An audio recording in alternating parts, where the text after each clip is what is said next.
성경에서 이렇게 말씀하지 않죠. 우리가 앞에서 선악과에 대해서 살펴봤던 것처럼 그렇게 공부를 하고 살펴보는 것입니다. 자, 요한계시록. 하나님께서 미리 보여주신 일들을 기록한 책인데 요한계시록 1장 1절입니다. 뭐를 보여주시는지를 분명하게 말씀을 하고 있습니다. 같이 한번 읽어볼까요? 시작. 예수 그리스도에 관한 계시라. 이는 하나님께서 반드시 속히 일어날 일들을 그의 종들에게 보이시려고 그에게 주신 것이요. 그의 천사를 그의 종 요한에게 보내어 알게 하신 것이니라. 뭐라고 했습니까? 예수 그리스도에 관한 계시가 요한계시록인데 특히 아랫부분에서는 아랫줄에서는 반드시 속히 일어날 일들, 일어난 일들이 아닙니다. 반드시 속히 일어날 일들이라고 규정을 하고 있습니다. 요한계시록은 어떤 책이냐? 비유적인 책이다. 상징적인 책이다. 묵시적인 책이다. 비밀스러운 책이다. 감추어진 책이다. 무서운 책이다. 함부로 읽거나 해석하면 안 되는 책이다. 읽으면 큰일 나는 책이다. 이게 보통 교계에서 이렇게 그렇게 이야기를 합니다. 다루지 않습니다. 교계에서 다루지 않습니다. 요한계시록을 공부한다, 요한계시록을 말한다 그러면은 백발백중 이단일 것이다. 그렇게 단정을 짓습니다. 왜 그러냐면은 이 실제로 과거에서도 이 종말론을 말하는 이 이단들이 요한계시록 가장 많이 써먹어 왔습니다. 왜 그럼 기성교회에서는 요한계시록에 대해서 공부하거나 가르치지 않는 것이냐? 첫 번째로는 무지하기 때문에 그렇습니다. 무지해서 잘 모르기 때문에 조금 이따가 살펴보겠지만은 럭크만 목사님은 요한계시록이 쉬운 책이라고 그러죠. 쉬운 책이라고 그럽니다. 럭크만 목사님. 왜? 기록된 대로 문자적으로 받아들이기만 하면 어렵지 않다라고 이야기를 하는데 그 안에 있는 내용이 두려운 내용들, 일어났다고 했을 때에 내 눈앞에서 일어났다고 했을 때의 두려운 내용들, 불편한 내용들이 가득 담겨 있기 때문에 일어나서는 안 될 것들이 담겨 있기 때문에 그냥 영적인 것이야 라고 단정을 지어버리는 겁니다. 누가 도사리고 있느냐? 사람들의 눈을 어둡게 하는 마귀가 이제 도사리고 있는 것입니다. 자, 요한계시록 어떤 책이냐? 지진이 일어나서 지금 이 도시가 지금 다 땅속으로 깔아앉고 있습니다. 요한계시록 6장에 보면 이런 지진에 대해서 설명이 있습니다. 이거 뭡니까? 보셨죠? 한번. 2011년에 일본에서 그 해저에서 단층 융기가 일어나가지고 일본에 쓰나미가 덮쳤는데 그 장면입니다. 지진이 일어나면, 해저에서 지진이 일어나면 쓰나미가 오게 돼 있습니다. 이때 몇 명이 죽었냐면은 2만 명 이상이 죽고 실종이 됐습니다. 근데 이거보다 더 일찍 2004년에 인도양에서 쓰나미가 발생을 한번 했었는데 이때는 얼마가 죽었냐면 22만 명이 이렇게 사망을 했다고 합니다. 이게 요한계시록에 들어 있습니다. 뭡니까 이게? 전쟁입니다. 전쟁. 요한계시록 6장에 보면은 평화를 제거하는 권세를 가진 한 천사가 내려오는데 평화를 제거한다. 무슨 말입니까? 전쟁이 땅에서 그치지 않을 것이다 라고 이야기를 하는 것입니다. 뭡니까? 가고 있는 게 밀입니다. 밀 한 대가 한 데나리온, 또 보리석대가 한 데나리온이라고 말합니다. 기근입니다. 기근. 요한계시록에서 앞으로 일어날 것이다 라고 기근을 이제 예고를 하고 있는 것입니다. 신명기 28장에 보면은 하나님께서 이스라엘 백성들에게 경고하시죠. 남몰래 니네들이 남몰래 먹게 될 거다. 뭘 먹게 된다 그럽니까? 너희 자식들을. 왜? 기근 때문에. 하나님을 배반했을 때 니네들이 니네 자식들을 남몰래 먹게 될 것이다 라고 하는데 그게 어디에서 이루어졌습니까? 히스기야 때에 그대로 이루어졌습니다. 두 여자가 오죠. 와가지고 오늘은 내 아들 먹고 내일은 네 아들 먹자 그랬는데 먹고 안 내놓죠. 그러니까 왕한테 와서 그 이야기를 하는 겁니다. 또 에스겔 4장에 보면은 빵뿐만 아니라 물까지도 저울에 달아서 저울에 단다는 말이 뭡니까? 이거밖에 없는데 이거를 지금 일주일 동안 먹어야 되는 거예요. 그러면은 이 양을 아껴서 먹어야 되니까 쪼개가지고 저울에 일일이 달아서 먹는 얼마나 식심각한 기근입니까? 그것을 이야기를 하는 것입니다. 요한계시록에서 앞으로 이런 일들이 있을 것이라고 예고를 하는 겁니다. 불편하죠? 이건 뭡니까? 이거는 이제 중세시대 흑사병을 이제 사진입니다. 흑사병. 요 최근에 이제 과학자들이 밝힌 게 뭐냐면은 이 무렵에 인도네시아에 있는 베수비오 화산이 대폭발을 했는데 그 화산재가 하늘을 뒤덮고 있다가 화산재는 바로 땅으로 떨어지지 않는다고 합니다. 제가 서서히 내려오는 동안에 지구의 기온이 떨어지고 또 그 화산재 때문에 전 유럽을 그냥 그 화산재가 덮어가지고 우리로 말하면 성경은 이제 문둥병이라고 이야기를 하지 않습니까? 그렇게 되었다라고 이렇게 이야기를 하는데 이 요한계시록에 보면 심한 악취가 나는 심한 혼대가 이제 생기는 이런 일들이 앞으로 일어날 것이다라고 이야기를 합니다. 그 다음에 해입니다. 해, 태양. 요한계시록 16장에 보면 해가 뜨거워져서 사람을 죽이는 권세를 받습니다. 이 사람이 이제 팔에 햇빛이 잠깐 들어왔는데 막 익죠. 지금 여기 다리가 있는데 햇빛이 비쳐서 자외선 때문에 다리가 지금 열을 받아가지고 녹아내리는 그 장면입니다. 햇빛 강렬한 태양 때문에 다리가 끊어집니다. 끊어져서 어디로 갑니까? 도시를 향해서 지금 그 태양의 열기가 가고 있는 그 장면입니다. 근데 이게 일어납니다. 성경에 요한계시록 16장에 이렇게 예고가 되어 있습니다. 하나 더 보여드릴게요.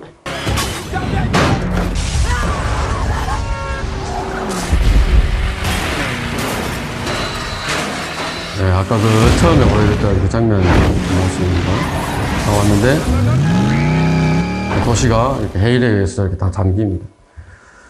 이게 이제 정도가 어느 정도나 될 것이냐, 이 문제가 큰 문제들이 생길 거다라고 하는 것을 과학자들은 다 이제 예상을 하고 알고 있습니다. 근데 너무 부정적이지 않습니까?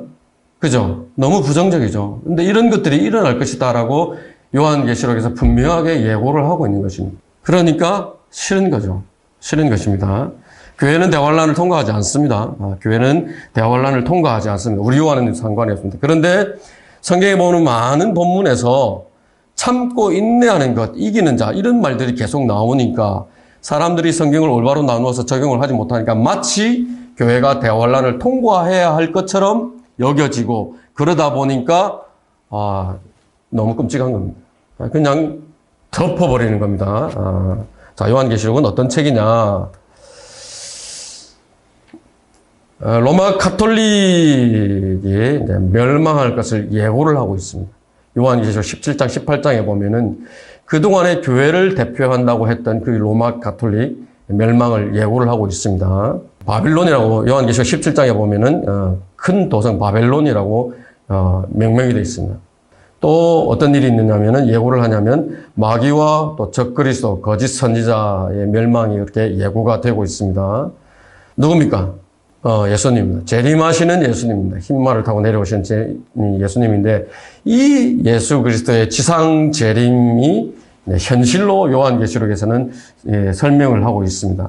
그래서 재림하시기 이전에 지구상에는 어떤 평화도 없다는 것입니다. 앞에서 보았던 그런 난리법석들,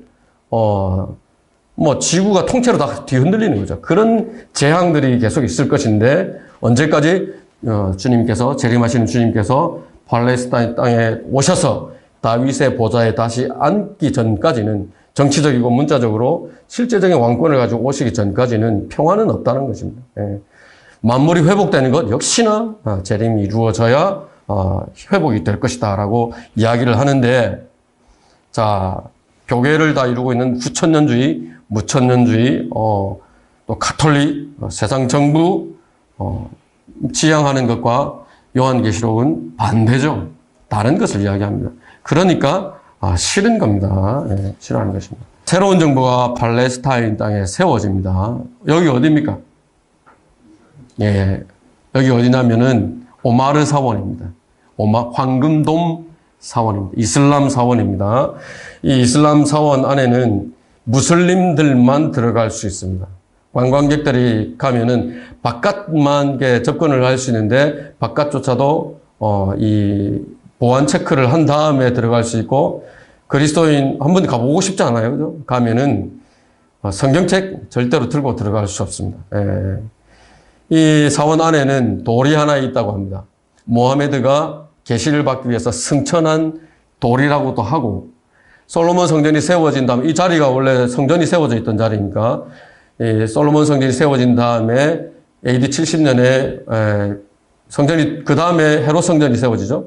AD 70년 전에 그 성전이 다 파괴될 때까지 짐승을 잡았던 그 돌이 있다. 뭐 그런 말도 합니다. 그 돌이다. 뭐 어쨌든 안에 이제 그런 돌이 있다고 합니다. 여기 어디입니까?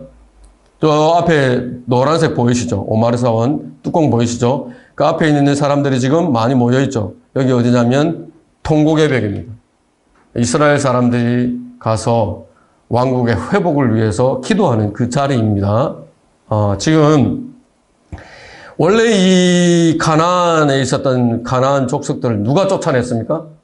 누가 쫓아냈냐면 여호수아가 쫓아냈습니다. 가나안 땅에 있었던 사람들 여호수아가 완전히 쫓아냈었는데 지금은 남아있는 이 가나안 족속들은 그때의 가나안 족속들과는 다른 족속들입니다. 짬뽕입니다. 혼혈이 되어 있는 혼혈족들이 자리를 차지하고 지금 뭘 하냐면 이스라엘 사람들 다 쫓아내고 완전히 자기들이 자리를 차지하려고 하는데, 자, 누가 와서 이 사람들 다 싸그리에 몰아냅니까? 두 번째 여호수아가 오는 겁니다. 그 누굽니까? 예수님입니다. 스가랴서 14장 21절입니다. 또 그날에는 만군의 주의 집에 누가 가나안인이 더 이상 있지 않냐라. 모조리 다 깨끗하게 청소하시는 것입니다. 싫어하죠. 네, 그러니까.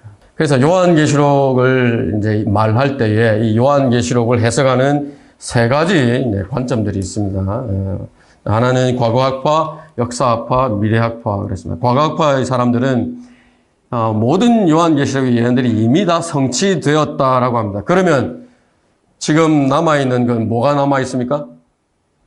그냥 재미있는 스토리만 남아있는 겁니다. 우리가 그냥 영적으로 교훈을 받을 수 있는 그 정도로만 이해가 되어지는 것이죠.